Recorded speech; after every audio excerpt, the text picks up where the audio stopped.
Fraser with Dave Stafford here. We're going to give you another Jing Shen moment.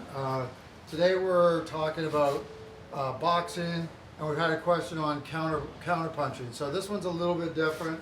Dave will give you an idea of what he thinks about it. The reality of fighting in the street or being punched at isn't what everyone thinks. A lot of people, there's some experienced fighters out there that really have their own method of fighting and techniques, but the average person will freeze up, doesn't know what to do. This is 4 things that you can do in a street fight or a boxing situation where someone is actively trying to attack you with their fists.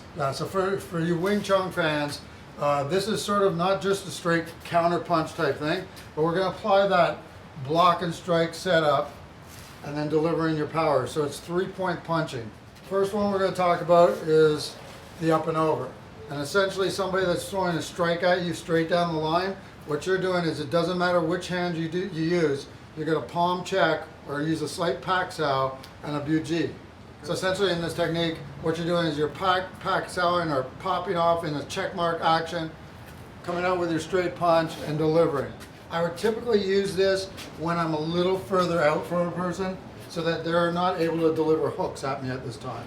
If we're moving and he's staying in front of me, this is where this action works best. When he throws that punch, what I want to do is have hands higher. I just want to pak sao down. I don't want to throw this down where he can roll up on my opening. Just here, it's quick, straight over, and then I deliver the power punch. Again, he's in. Pop, over, boom.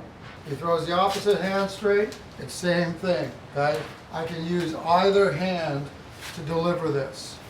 You just boom, boom, just enough to roll the knuckles forward, deliver that punch, put your power strike in. So if I'm moving, we're moving, he's in, he throws, I'm looking for that. He throws, it doesn't matter which one he throws, we've got it. So you can see these different angles. Boom, this is the first one. So that's up and over, used when you're sort of squaring off where we're inside of each other's stance, and I can access both hands at the same time. This next one is, if I'm a little to one side of him, and I may be getting cornered on that inside, I want to move back across. So we just call this one the bow and arrow punch. Typically, if he's throwing the right, I'm pulling this up like a bow and arrow. So I'm scooping it to sweep, hooking it under the armpit, moving across, and delivering. When I do this, I'm moving and turning at the same time, pulling it as though like I have a bow and arrow, and I'm shooting straight over top. Boom, boom, right there. And I'm trying to time it so that the block and the check land at the same time, and I'm delivering. As he comes in, is I want to turn his face away, open up the side of that jaw, and deliver my power. Now, if I want to go and I'm over a little bit to his opposite side, he's throwing the jab coming here, I can do that same pivot and down the line. I'm looking for that, pulling it up under my armpit, straighten it out, and deliver it. Boom, bop. I should be moving off this side. If he throws that jab cross, okay, I can lean it or I can step it. So I just got a simple catch, sweep, boom. That's technique number 2. The next one is where I'm moving in and I'm going to deliver a hinge punch, okay, or hinge defense. This is where I'm sitting here and he throws this hook around the corner and I'm going to move into the power, deliver that first punch, all right, and then follow up. As he's coming in, I'm hinging, punching, coming back down the line. I want to get the rotation of the hips, the upper body turning, and then coming back through. He's throwing the opposite one. Boom, okay, going right into that face, back in. I'm turning the face, opening that neck, got the strike. I like to cut into the elbow and into the shoulder pocket, so I'm closing off that distance. Okay, he's in. Boom, stop. Stop, okay. Boom, flop. Flop, through. We got all of that. This one you're not going to see too much. It's called an up and under. When I'm trying to set these up, if I want to come in with these to force you to come in on the straight punch, I want my hands in a V position and myself angled off. If I'm set up like this, it's likely they're going to shoot down the line, and that's going to give me my openings for my up and overs. Now, when I want to draw them into throwing hooks, instead of having this chicken, okay, like Roy Jones used to have right here, This time I'm going to overlap, space it out right here, so my hands are over top of each other, elbows tucked, angled off, so it's more likely for you to come around the outside. When you're doing this, I'm not pulling it back like in other blocks.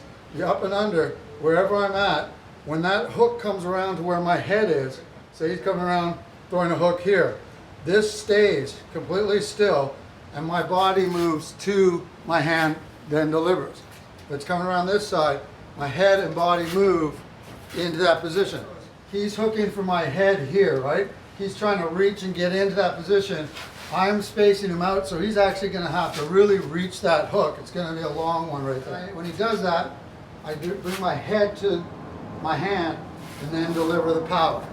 So I bring my head to my hand and deliver. So if I'm out here, the hand's here, that ends up inside his elbow. So when I'm going here, I'm bringing my head in here and delivering my power.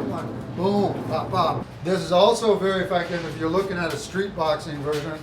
Boom, here's a punch. You've got elbows and hammer fists, which are much more powerful. So once again, bring my head to the up and under. He's coming out here, bringing the head in, up and under.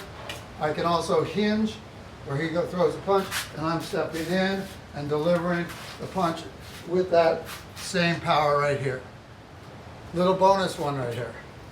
Ultimate sort of Wing Chun or Jing Shen is to be able to deliver the up and over in one strike. This position of the Fuchsau, tucking that elbow in, wrist outside of the elbow, and I'm able to load it like a snake, like a spring. I'm not checking it down then shooting. What I'm doing is this elbow is coming forward through and deliver it. Very good if I want to go to an eye strike and deliver from here. So he's in, up, over, all in one. I could do it off his jab. I can throw it here. He comes with the cross. I could throw these up and overs. They're sliding style punch. So when he comes in, slide, drive. Elbows have to be down for this one to work. Okay? We want to create something that's going to really move in and deliver damage, like injury. So we're not going to get into this whole section right now, but the system of rhino strikes, which you can check in my other stuff for, really feed nicely. So if I've got him coming in and I'm doing boom, he's coming over top, okay? I hit this rhino right in here where I'm closing off. Is very powerful. Boom, pop, boom, right in. Then I've got hammer fists, elbows, and then any traps I want to work with. Any other comments about that? What you're saying? No, I just think these are some basics that we can look at when someone's throwing punches at you. Ways that we can not just statically block and punch back, but ways that you can block and strike at the same time in order to set up your opponent for your counter punch correctly. Makes your punching a little more dynamic. Gets the guy on the half beat, which is really good, and surprise is great for the straight stuff. And it's almost perfectly unorthodox for your practice. Try this in your boxing, try this in your MMA, and then practice it with a friend on the street. Just be careful that you guys know how to cover yourself. All right, guys, thanks for today.